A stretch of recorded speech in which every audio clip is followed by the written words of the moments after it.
ये कहानी एक ऐसे खौफनाक समय की है जब एक दिन अचानक आसमान से जहरीली बर्फ गिरने लगती है। जो भी इस बर्फ के संपर्क में आया वह एक एक करके मर गया। सिर्फ एक दिन में लगभग 80% इंसान खत्म हो गए। ना मोबाइल, ना गाड़ियां, ना हथियार, सब कुछ बर्फीले हमले से खत्म हो गया। ऐसा क्या हुआ था उस दिन? चलिए शुरू करते हैं। कहानी की शुरुआत में हुआन को दिखाया जाता है जो एक मिडिल क्लास आदमी है। वो अपने एक पुराने दोस्त से मिलने जा रहा होता है जो एक कार रिपेयर की दुकान चलाता है। अजीब बात यह है कि दुकान में ज्यादा गाड़ियां नहीं है।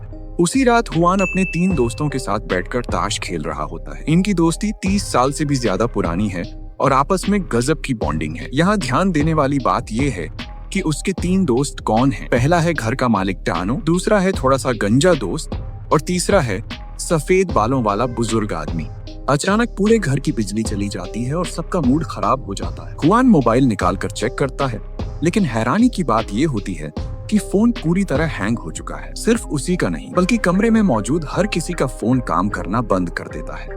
तभी बाहर से अचानक भारी भारी आवाजें आने लगती हैं, जैसे कोई चीज आसमान से गिर रही हो। तभी टानो की पत्नी चीखती है और बताती है कि नीचे एक आदमी अचानक बेहोश होकर गिर गया है। सब लोग खिड़की से बाहर झांकते हैं और देखते हैं कि हवा में सफेद कण तैर रहे हैं, बिल्कुल बर्फ की तरह। ये नजारा और भी डरावना इसलिए है क्योंकि उस वक्त अर्जेंटीना में भीषण गर्मी का मौसम चल रहा होता है। ऐसे मौसम में बर्फ गिरना नामुमकिन है। तभी बाहर सड़क पर खड़ी गाड़ियां एक एक करके कंट्रोल खोने लगती हैं। ड्राइवर्स ऐसे लगते हैं जैसे अचानक बेहोश हो गए हों। ये देखकर सब लोग घबरा जाते हैं और नीचे जाने का प्लान कैंसिल कर देते हैं। टानो लैंडलाइन फोन से पुलिस को कॉल करने की कोशिश करता है, लेकिन उधर से सिर्फ अजीब सी आवाज आती है। हर चीज ये इशारा कर रही होती है कि बाहर कुछ बहुत गलत हो चुका है। सफेद बालों वाला दोस्त जैसे ही शीशे को छूता है उसे तेज ठंड महसूस होती है। उसे अपनी पत्नी और बच्चों की चिंता सताने लगती है और सबके मना करने के बावजूद वो बाहर निकल जाता है। लेकिन कुछ ही कदम चलते ही वो जमीन पर गिर जाता है और मर जाता है। अब ये साफ हो जाता है कि बाहर गिर रही ये बर्फ जहरीली है और जो भी इसे सांस के साथ अंदर लेता है उसकी मौत तय है। कुछ ही देर में घर का तापमान तेजी से गिरने लगता है और सब लोग मोटे कपड़े पहन लेते हैं। टानो जो कम्युनिकेशन का जानकार है अंदाजा लगाता है कि ये सब शायद सोलर स्टॉर्म की वजह से हो रहा है, जिससे इलेक्ट्रॉनिक डिवाइसेस खराब हो गई हैं। बाहर पूरी सड़क पर सन्नाटा छाया होता है। पूरा इलाका किसी भूतिया शहर जैसा लगने लगता है।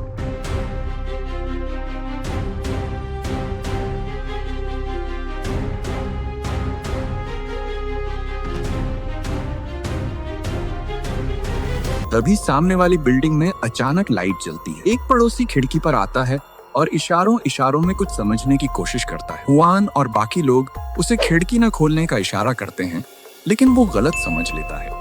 जैसे ही वो सिर बाहर निकालता है जहरीली बर्फ उसकी जान ले लेती है। अंदर मौजूद उसकी पत्नी आवाज सुनकर आती है, लेकिन अगले ही पल वो भी वहीं ढेर हो जाती है। ये मंजर देखकर सब लोग अंदर से टूट जाते हैं। हुआन को अब अपनी पत्नी एलेना और बेटी की चिंता सताने लगती है। जैसे जैसे सुबह होने लगती है वो फैसला करता है कि उसे किसी भी हाल में घर लौटना होगा। दोस्त उसकी मदद करते हैं, उसे मोटे कपड़े पहनाते हैं, घर में रखा मास्क और दस्ताने देते हैं।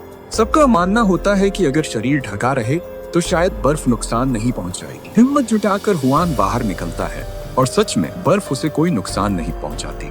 अब ये साफ हो जाता है कि इलेक्ट्रॉनिक चीजों के साथ साथ सारी मॉडर्न गाड़ियां भी बंद हो चुकी हैं। हुआन पैदल ही घर की तरफ निकल पड़ता है। रास्ते में वो अपने दोस्त की लाश को देखता है और भारी मन से आगे बढ़ जाता है। यहीं से उसकी असल सर्वाइवल जर्नी शुरू होती है, जो इंसानियत और सर्वनाश की कहानी बनने वाली होती है। कुछ ही देर में हुआन अपने दोस्त वाले इलाके से बाहर निकल जाता है, लेकिन जो नजारा उसके सामने आता है वो दिमाग हिला देने वाला होता है। पूरी की पूरी सिटी पर एक अजीब सी खामोशी छाई होती है। जहाँ तक नजर जाती है हर जगह सिर्फ लाशें ही लाशें पड़ी हैं। साफ पता चलता है कि ये जहरीली बर्फ लोगों को संभलने का एक मौका भी नहीं दे पाई। किसी को समझ ही नहीं आया कि जो चीज आसमान से गिर रही है वही मौत बन जाएगी। हालात इतने डरावने हैं कि सड़क पर ही नहीं बल्कि बिजली के खंभों पर भी लाशें लटकी हुई हैं। लगता है कोई लाइनमैन मरम्मत करते वक्त वहीं ढेर हो गया था।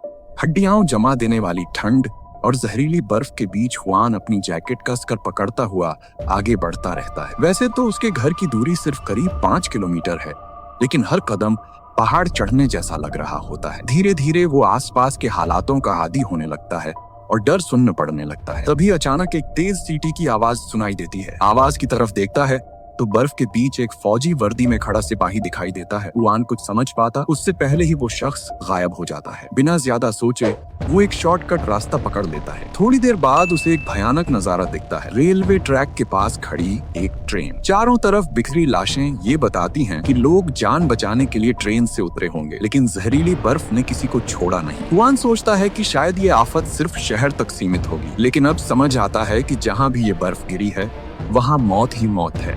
जैसे ही वो वहाँ से जाने की सोचता है, अचानक अंदर से खटखटाने की आवाज आती है। गौर से देखने पर पता चलता है कि ट्रेन के अंदर कुछ लोग जिंदा हैं। उन्हें भी समझ आ चुका है कि बाहर निकलना मौत को बुलाने जैसा है। तभी एक लड़की शीशे पर उंगली से एक ही शब्द लिखती है, हेल। साफ दिख रहा होता है कि वो किसी भी हाल में वहाँ से निकलना चाहती है। इंसानियत के नाते हुआन धीरे धीरे ट्रेन के उस हिस्से तक जाता है जहां बर्फ अंदर नहीं आई थी। अंदर करीब दर्जन भर लोग दुबके हुए होते हैं। मास्क की वजह से कोई बोल नहीं सकता, इसलिए सब इशारों में बात करते हैं। वो लोग बताते हैं कि पिछले 6 घंटों में जिसने भी बाहर निकलने की कोशिश की वो वापस नहीं लौटा। ट्रेन के अंदर ठंड बढ़ती जा रही है और कोई समाधान नजर नहीं आ रहा। हुआन वादा करता है कि अगर उसे कोई सुरक्षित जगह या संगठन मिला तो वो मदद भेजेगा। बैग खोलते वक्त उसे एहसास होता है कि उसके पास एक पिस्तौल है जो उसके दोस्त टानो ने दी थी। शायद टानो इंसानी स्वभाव को उससे बेहतर समझता था। लोगों के रोकने के बावजूद हुआन ट्रेन छोड़कर निकल जाता है, क्योंकि उसके लिए सबसे जरूरी उसकी पत्नी और बेटी है। कुछ देर बाद वो अपने अपार्टमेंट कॉम्प्लेक्स में पहुंचता है। हालात वैसे ही होते हैं जैसे उसने सोचा था। हर तरफ लाशें। एक टूटा हुआ दरवाजा पार करते हुए वो अंदर जाता है और देखता है कि एक कुत्ता हेलमेट पहने हुए मरा पड़ा है। इससे साफ होता है कि लोगों ने बचने की कोशिश जरूर की थी। हल्की सी रोशनी के सहारे वो 18वीं मंजिल तक पहुंचता है, जहां कुछ लोग जिंदा मिले। बिना किसी से बात किए वो सीधे अपने फ्लैट में घुस जाता है। घर के अंदर का हाल देखकर उसके पैरों तले जमीन खिसक जाती है। फर्नीचर बिखरा हुआ है, जैसे कोई लूटपाट हुई हो। पत्नी और बेटी घर पर नहीं होती। इसी बीच आवाज आती है और वो एक अजनबी आदमी को पकड़ लेता है जो खुद को बिल्डिंग का वॉलंटियर बताता है और दवाइयां इकट्ठा करने की बात करता है। पड़ोसी उसकी बात कंफर्म कर देते हैं। तभी वो आदमी हुआन के हाथ की तरफ देखता है और पूछता है, ये बर्फ है क्या? उसी पल हुआन की पत्नी एलेना सामने आती है। वो सबको बाहर भेज देती है और बताती है कि उसने कल रात मैसेज किया था कि बेटी दोस्त के घर सोने गई है। हुआन को ये बात पता ही नहीं थी। बर्फ गिरने के बाद से एलेना को बेटी का कोई मैसेज नहीं मिला है। इससे हुआन का गुस्सा फूट पड़ता है, क्योंकि एलेना को ये भी नहीं पता कि बेटी किस दोस्त के घर गई थी। दोनों तय करते हैं कि बेटी के स्कूल जाकर सुराग ढूंढेंगे। जैसे ही हुआन बाहर निकलता है, पूरी बिल्डिंग के लोग उसे घेर लेते हैं। सब जानना चाहते हैं कि वो बाहर कैसे जिंदा रहा। हुआन समझाता है कि बर्फ हवा में तैरते वक्त ही जहरीली है, जमीन पर गिरने के बाद असर खत्म हो जाता है। लेकिन लोग भरोसा नहीं करते। एक गंजा आदमी उसके मास्क को जबरदस्ती लेना चाहता है, ये कहकर कि पूरी बिल्डिंग को पानी लाने के लिए बाहर जाना है। मजबूर होकर हुआन पिस्तौल निकाल लेता है और साफ कह देता है कि वो कोई मसीहा नहीं है। उसे पहले अपनी बेटी ढूंढनी है। डर के मारे लोग पीछे हट जाते हैं, लेकिन नीचे पहुंचते ही वही गंजा आदमी हथियार लेकर पीछा करता है। अफरा तफरी में हुआन और एलेना दूसरी मंजिल के एक फ्लैट में फंस जाते हैं। बाहर से दरवाजा तोड़ा जा रहा होता है। हुआन आखिरी मास्क एलेना को पहनाता है और उसे नीचे कूदने को कहता है। एलेना कार पर कूद जाती है, लेकिन हुआन खुद प्लास्टिक बैग से सांस लेने की कोशिश करता है। ये जुगाड़ ज्यादा देर नहीं चलता। कुछ ही दूरी पर वो ऑक्सीजन की कमी से गिर जाता है और बेहोश हो जाता है। जब उसकी आंख खुलती है, वो खुद को एक गाड़ी में पाता है। चारों तरफ मास्क पहने लोग बैठे होते हैं। ड्राइविंग सीट से जो आवाज आती है वो उसके दोस्त टानो की होती है। पता चलता है कि सिर्फ पुरानी एंटीक कारें ही चल रही हैं। टानो ने फायर स्टेशन से और मास्क जुटाए और हुआन को बचा लिया। यही कहानी एक नए लेवल पर चली जाती है। टानो की वर्कशॉप पहुंचते ही हुआन को थोड़ी राहत मिलती है। यहाँ उन्हें बड़ी संख्या में मास्क और कुछ हथियार भी मिल जाते हैं। थोड़ी देर आराम करने के बाद हुआन और एलेना तय करते हैं कि अब 1 सेकंड भी बर्बाद नहीं किया जा सकता। दोनों सीधे बेटी के स्कूल के लिए निकल पड़ते हैं। करीब आधे घंटे बाद जब वो स्कूल पहुंचते हैं तो पूरा कैंपस वीरान पड़ा होता है। न कोई बच्चा, न कोई टीचर। क्लासरूम के बाहर लगे डिस्प्ले बोर्ड पर एक फोटो टंगी होती है जिसमें उनकी बेटी कुछ बच्चों के साथ दिख रही होती है। एलेना तुरंत पहचान लेती है कि इनमें से एक वही दोस्त है जिसके घर बेटी गई होगी। योजना बनती है। हुआन आसपास कोई चलने वाली पुरानी कार ढूंढेगा और एलेना ऑफिस से बच्चों की फाइलें निकालकर उस दोस्त का एड्रेस पता करेगी। शुरुआत में सब ठीक चलता है, लेकिन तभी एलेना को बाहर से कुछ आवाजें सुनाई देती हैं। वह बाहर जाकर देखती है तो पता चलता है कि एक दरवाजे के पीछे किसी को बंद किया गया है। दरवाजे की दरार से झांकने पर अंदर एक लड़का दिखाई देता है जो गुस्से में चीनी भाषा में गालियां बक रहा होता है। इसी बीच हुआन वापस लौट आता है। एलेना उसे पूरी बात बताती है। हुआन शुरू में इसमें नहीं पढ़ना चाहता, लेकिन एलेना की इंसानियत के आगे वह झुक जाता है। वह एक थप्पड़ मारकर लड़के को शांत करता है। लड़का बताता है कि उसके क्लासमेट्स ने जानबूझकर उसे यहाँ बंद कर दिया था और वह एक दिन एक रात से फंसा हुआ है। हुआन साफ कह देता है कि कोई उसे बचाने नहीं आएगा क्योंकि बाहर जहरीली बर्फ गिर रही है और लोग बिना जाने मर चुके हैं। लड़का यह सब मानने को तैयार नहीं होता और बाहर निकलकर देखने की कोशिश करता है, लेकिन मैदान में पड़ी लाशें देखकर वह वहीं रुक जाता है। वे सभी वही बच्चे होते हैं जिन्होंने उसे बंद किया था। एलेना उसे पूरी कहानी समझाती है और फिर वह फोटो दिखाती है। लड़का बस एक नजर डालता है और तुरंत पहचान लेता है वह लड़की उसकी बहन है। यह सुनकर हुआन और एलेना को उम्मीद की एक किरण दिखती है। लगता है कि उनकी मदद बेकार नहीं जाएगी। बिना वक्त गंवाए तीनों उस पुरानी गाड़ी में बैठते हैं और सीधे लड़के के घर की तरफ निकल पड़ते हैं। रास्ते में ठंड और सन्नाटा दोनों ओर ज्यादा डरावने लगने लगते हैं। घर पहुंचने पर हुआन लड़के से कहता है कि वह गाड़ी में ही रुका रहे, जबकि वह और एलेना अंदर जाकर किसी को ढूंढते हैं। काफी देर तक दरवाजा खटखटाने पर भी कोई जवाब नहीं मिलता तो हुआन आखिरकार दरवाजा लात मारकर तोड़ देता है। यह देखकर लड़के का दिल बैठ जाता है और उसे कुछ गलत होने का एहसास होने लगता है। हुआन अंदर घुसते ही अपनी बेटी का नाम लेकर आवाज लगाता है, लेकिन पूरा घर खामोश रहता है।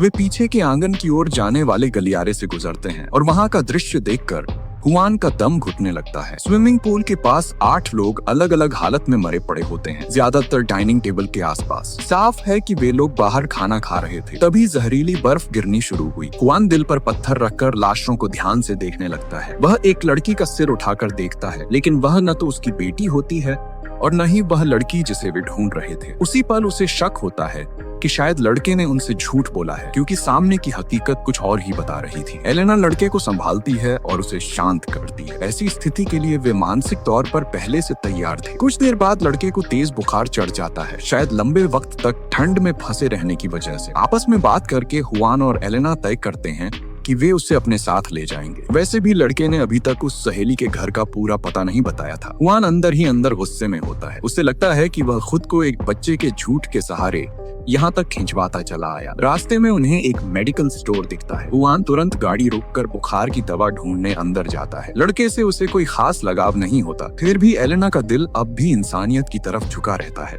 एलेना लड़के को एक खाली कमरे में सुला देती है और फिर अपने पति के साथ दवाइयां ढूंढने लगती है। तभी मेडिकल स्टोर के सामने वाले दरवाजे पर जोर जोर से दस्तक होने लगती है। बाहर झांकने पर वे देखते हैं कि एक गर्भवती महिला खड़ी है। वह घबराई हुई आवाज में बताती है कि उसका पानी टूट गया है और उसे तुरंत मदद चाहिए। ये देखकर एलेना का दिल पिघल जाता है, लेकिन हुआन अब भी किसी पर भरोसा नहीं करना चाहता। वह मना करता है, लेकिन एलेना उसकी बात सुने बिना दरवाजा खोल देती है। जैसे ही वह महिला अंदर आती है, वह अचानक जोर जोर से हंसने लगती है। ऐसे हालात में अच्छाई का भी अक्सर बुरा नतीजा निकलता है। महिला के साथी तुरंत सामने आ जाते हैं। वे हुआन की गाड़ी की चाबी छीन लेते हैं और उसे और एलेना को एक कमरे में बंद कर देते हैं। किस्मत से तेज बुखार में तड़प रहा लड़का सब कुछ सुन लेता है। जैसे ही लुटेरे गाड़ी लेकर दूर निकल जाते हैं, वह बाहर से दरवाजा खोल देता है। कुछ देर बाद तीनों फिर से बर्फीले तूफान में लड़खड़ाते हुए आगे बढ़ते हैं। सड़क किनारे ढेरों गाड़ियां खड़ी होती हैं, लेकिन उनमें से कोई भी वह पुरानी एंटीक कार नहीं होती जो चल सके। जब वे पहले वाले ट्रेन स्टेशन के पास से गुजरते हैं तो हुआन अचानक रुक जाता है। वह चौकन्ना होकर चारों तरफ देखता है और जो देखता है उससे उसके रोंगटे खड़े हो जाते हैं। सुबह जहां पटरियों के पास ढेरों लाशें पड़ी थीं, अब वहां एक भी नहीं होती। जमीन पर सिर्फ बैग, जूते और कुछ बिखरा हुआ सामान बचा होता है। और भी डरावनी बात यह होती है कि स्टेशन के चारों तरफ लगी लोहे की जाली जैसे किसी जबरदस्त ताकत ने फाड़ दी। उसके कटे हुए किनारे बिल्कुल भी इंसानी औजारों जैसे नहीं लगते। हुआन पटरी के साथ साथ आगे बढ़ता है और उस ट्रेन तक पहुंचता है जिसमें सुबह लोग फंसे हुए थे, लेकिन वहां भी कोई लाश नहीं होती। ऐसा लगता है जैसे सब कुछ अचानक हवा में गायब हो गया। हुआन ट्रेन में चढ़कर अंदर देखता है। जिस डिब्बे में पहले लाशें थीं, वह भी अब खाली होता है। जिस डिब्बे में जिंदा लोग छिपे थे, वहां सीटों पर अजीब सा चिपचिपा पदार्थ जमा होता है। ये साफ हो जाता है कि वे लोग किसी इंसान के हाथों नहीं मरे, शायद उनके साथ कुछ और भी ज्यादा भयानक हुआ है। उसी रात दिन में हुआन को लूटने वाला मर्द और औरत एक पेट्रोल पंप पर पहुंचते हैं। मर्द मास्क पहनकर बाहर उतरता है और पेट्रोल भरवाने लगता है, जबकि औरत गाड़ी में बैठकर म्यूजिक पर झूम रही होती है। तभी मर्द के पीछे से अजीब सी सरसराहट की आवाज आती है। वह टॉर्च जलाकर पीछे देखता है। अगले ही पल वह किसी चिपचिपे पदार्थ में फंसकर मर जाता है। उधर गाड़ी में बैठी औरत अब भी मस्ती में सिर हिला रही होती है। तभी उसे गाड़ी जोर से हिलती हुई महसूस होती है। वह सोचती है कि शायद उसका साथी मजाक कर रहा है, लेकिन उसे नहीं पता होता कि मौत उसके बिल्कुल सामने खड़ी है। अगली सुबह हुआन लड़के से पता लेकर अपनी बेटी को खोजने अकेले निकल पड़ता है। दोस्त टानो उसे रोकने की कोशिश करता है और कहता कि ऐसा करना बहुत खतरनाक है, जीवित बचने की संभावना बेहद कम है। हुआन किसी बहाने में नहीं पड़ता, बस सीधे पूछता है कि क्या वह उसकी कार इस्तेमाल कर सकता है। टानो नहीं मानता। इसी वजह से दो दोस्तों के बीच झगड़ा भी हो जाता है। इसके बाद हुआन पैदल निकल पड़ता है। उसे 17 ब्लॉकों को पार करना था अपनी बेटी तक पहुंचने के लिए। अगर केवल पैदल चलना हो तो भी आधा दिन का सफर होता है। चलते ही उसने रास्ते पर एक लाल पुरानी कार देखी। करीब जाकर देखा तो पता चला कि यह वही टानो की कार थी। थोड़ी बातें हुई और पुराने दोस्त की दोस्ती फिर से बहाल हो गई। अब उनकी नई और भी ज्यादातर डरावनी यात्रा शुरू होती है। रास्ते का माहौल बहुत ही अजीब था। शुरुआत से अंत तक उन्होंने कोई लाश नहीं देखी, लेकिन जमीन पर टूटी फूटी कार की चीजें बिखरी थी। थोड़ी देर बाद उनकी पुरानी कार रुक जाती है। सामने की सड़क सैकड़ों गाड़ियों से बंद थी। मुरझाए हुए दरवाजे और टूटे हुए शीशे साफ दिखा रहे थे कि यह किसी इंसानी वजह से नहीं हुआ। जैसे ही वे दूसरी रास्ता तलाशने लगते हैं, दूर से इंजन की गड़गड़ाहट सुनाई देती है। जल्दी ही दर्जनों ट्रक जिनमें सैनिक भरे थे धीरे धीरे गुजरते हैं। उनके सामने खड़े अधिकारी ने देखा और चेतावनी दी कि शहर सैन्य घेराबंदी में है। अगर वे वापस नहीं लौटेंगे तो उन पर भी गोली चली जाएगी। बड़ा फौजी काफिला गुजरने के बाद हुआन ने उनके पीछे पीछे चलने का फैसला किया, लेकिन यह साहसिक कदम जल्दी ही सैनिकों के ध्यान में आ गया और उन्होंने उन पर गोलीबारी शुरू कर दी। बर्फ पर गाड़ी फिसलती है और टानो की कार पलट जाती है। इसी बीच पुल के दूसरी तरफ अजीब आवाजें आती हैं। अचानक विशालकाय एलियन कीड़े वहां दिखाई देते हैं। उनकी संख्या इतनी ज्यादा थी कि सैनिक हार मान जाते हैं। एक एक करके वे सैनिकों को पकड़ते हैं और खौफनाक चीखों के बीच उनका शिकार कर लेते हैं। ये कीड़े भली भांति छोटे कारों के बराबर थे। उनके कड़े कवच में इंसानी गोली का कोई असर नहीं होता। हुआन दूर से सब देख रहा था। किसी ने सोचा भी नहीं था कि यह एलियन हमला होगा। कीड़े हटने के बाद हुआन और टानो सावधानी से बाहर निकलते हैं और सैनिकों के गिरे हुए हथियार उठा लेते हैं। वे बर्फीले रास्ते पर आगे बढ़ते हैं। शहर के चौक पर उन्हें बड़े बड़े घोंसले दिखते हैं। सोचने का समय भी नहीं था कि आगे से तेज कीड़ों की आवाज सुनाई देती है। दोनों जल्दी से एक कोने में छिप जाते हैं। जल्दी ही उन्होंने देखा कि एक विशालकाय कीड़ा एक लाश को खींचकर नीचे ले जा रहा है। यह दृश्य देखकर दोनों ओर तेजी से पीछे हटते हैं। हुआन फिसलकर दीवार से टकरा जाता है और आवाज से चारों तरफ का सन्नाटा टूट जाता है। नीचे से कीड़ों की सरसराहट सुनाई देती है। इस खतरे के बीच हुआन ने एक गोली चलाकर कीड़े के सिर को भेद दिया और चमत्कारिक रूप से उसे मार दिया, लेकिन राहत नहीं मिली। जमीन जोर से हिली और पास में एक इंसानी छाया दिखाई दी। हुआन और टानो डर के मारे भागते हैं। पीछे से अजीब आवाजें आती रहती हैं। पता चलता है कि कीड़े अब मृतक कीड़ों को खा रहे हैं। वे पूरी तरह पागल हो चुके थे। वे बर्फ पर बनी हुई निशानों का पीछा करते हुए अंततः एक घड़ी जैसी इमारत यानी चर्च के पास पहुंचते हैं। भारी लोहे के दरवाजे बंद थे। वे जितना भी पीटते हैं कोई जवाब नहीं आता। कीड़े लगभग उनके पास पहुंच ही रहे थे कि ऊपर से अचानक आग का गोला उनके ऊपर फेंका जाता है। ऊपर से देखा तो पता चलता है कि लोग आग उछाल रहे हैं। आग की दीवार ने कीड़ों को थोड़ी देर के लिए रोका। इस बीच हुआन और टानो चर्च में घुसकर सर्पिल सीढ़ियों से एक कमरे तक पहुंचते हैं। वहां 10 से ज्यादा जीवित लोग एकत्र थे। थोड़ी देर आराम करने के बाद किसी ने हुआन को बताया कि ये कीड़े आसमान से आ रहे हैं। अगर वह विश्वास नहीं करता तो ऊपरी मंजिल के खिड़की से देख सकता है। हुआन ने ऊपर देखा और उसके सामने डरावना दृश्य था। रात के अंधेरे में लाल रोशनी के जैसे तारे बादलों से होकर गुजर रहे थे। हर लाल किरण का मतलब था कि और कीड़े आने वाले हैं। तभी हुआन को समझ आता है कि उसकी बेटी के जीवित रहने की संभावना कितनी कम है। कुछ घंटों बाद हुआन को पता चलता है कि वहाँ के लोग जाने की योजना बना रहे थे, क्योंकि खाने की कमी गंभीर हो गई थी। मध्य रात्रि के समय कीड़ों के लौटने के बीच 10-15 लोगों का समूह चुपचाप चर्च से निकलता है। सड़क पर अजीब वातावरण है। आसमान से लाल सितारों जैसी चीजें गिर रही हैं। वे दीवार के पास चलते हुए एक पुल के नीचे पहुंचते हैं। लोगों को एक फटे हुए बस को पार करना था और फिर एक गुप्त रास्ते से आगे बढ़ना था। जैसे ही सभी धीरे धीरे चल रहे थे, अचानक कीड़े हलचल करने लगते हैं। हुआन एक मात्र बेटी की जोड़ी की मदद कर रहा था। तभी वह बस के अंदर फंस जाता है। टूटे हुए खिड़की से देखा तो कुछ विशालकाय कीड़े इधर उधर घूम रहे थे।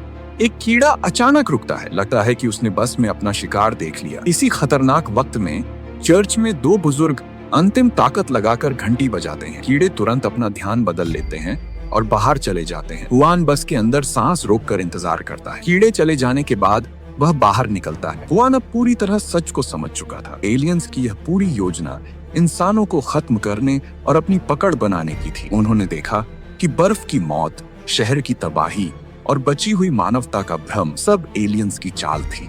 सेना की मदद से हुआन और उसके दोस्त शहर में सुरक्षित ठिकानों तक पहुंचते हैं। वहां उन्होंने देखा कि कुछ लोग पहले से ही बच गए थे और उन्हें आश्रय मिला था। सेना ने असली संकट और एलियंस के हमले से निपटने के लिए लोगों को व्यवस्थित करना शुरू किया। हुआन की बेटी को भी ट्रेनिंग दी जा रही थी। यह जानकर हुआन का दिल टूट गया। एलियंस अपनी अगली पीढ़ी के सैनिक बना रहे थे। उसने तुरंत योजना बनाई कि वह अपनी बेटी को बचाए और उसे इस ब्रह्मांडीय साजिश से दूर रखे। सेना के ठिकानों से हुई तैयारी के बीच हुआन और उसके दोस्त टानो ने शहर के केंद्र में रेडियो और संचार उपकरण स्थापित किए। यह कदम इसलिए था ताकि पूरे देश के बची हुई मानवता को सुरक्षित स्थानों का पता चल सके। एलियंस ने अब खुले रूप से हमला शुरू कर दिया। विशाल कीड़े और लाल रोशनी के झुंड शहर में गिर रहे थे। हुआन, टानो और सेना के लोग हर तरफ से घिरते हुए भी लड़ते रहे। उन्होंने हथियार उठाए, सुरक्षित मार्ग बनाए और बची हुई मानवता को सुरक्षित ठिकानों तक पहुंचाया। इस बीच हुआन ने देखा कि उसके पुराने दोस्त और साथी जो पहले अलग हो गए थे अब उसकी मदद के लिए वापस आए। उन्होंने मिलकर शहर में फैल रही एलियंस की ताकत को चुनौती दी। कई हथियारों, घोंसलों और बर्फ के जहर का सामना करने के बाद हुआन ने आखिरकार अपनी बेटी को ढूंढ निकाला। उसकी बेटी को बचाना ही अब उसका मुख्य लक्ष्य था। सेना ने शहर में बची हुई मानवता को सुरक्षित स्थानों तक पहुंचाने के लिए कार्य किया। हुआन ने अपनी बेटी को गोद में लिया, उसकी सुरक्षा सुनिश्चित की और देखा कि बचे हुए लोग धीरे धीरे सुरक्षित ठिकानों में जा रहे थे। अंत में हुआन ने समझा कि यह पूरी घटना केवल इंसानों की कमजोरी और एलियंस की रणनीति नहीं थी। यह समाज और मानवता के भीतर की कमजोरियों, विश्वास और संघर्ष का परीक्षण भी था। हुआन और उसके साथी अब नए जीवन की ओर बढ़ते हैं। हालांकि शहर बर्बाद हो चुका था, लेकिन मानवता के कुछ हिस्से बच गए थे। सेना ने बचे लोगों को सुरक्षित स्थानों में रखा और उन्होंने एक नए भविष्य की नींव रखी। हुआन ने अपनी बेटी को गले लगाया और ठानी कि वह उसे कभी भी इस तरह के खतरे में नहीं आने देगा। लेकिन उसकी आंखों में डर और चिंता अभी भी मौजूद थी, क्योंकि उसने देखा कि बर्फ की मौत, एलियंस का हमला और इंसानी सत्ता की कमजोरी एक साथ कितनी खतरनाक साबित हो सकती थी। और यहीं पर हमारी कहानी खत्म हो जाती है। अगर आपको वीडियो अच्छी लगी हो तो वीडियो को लाइक एंड चैनल को सब्सक्राइब जरूर करें। धन्यवाद।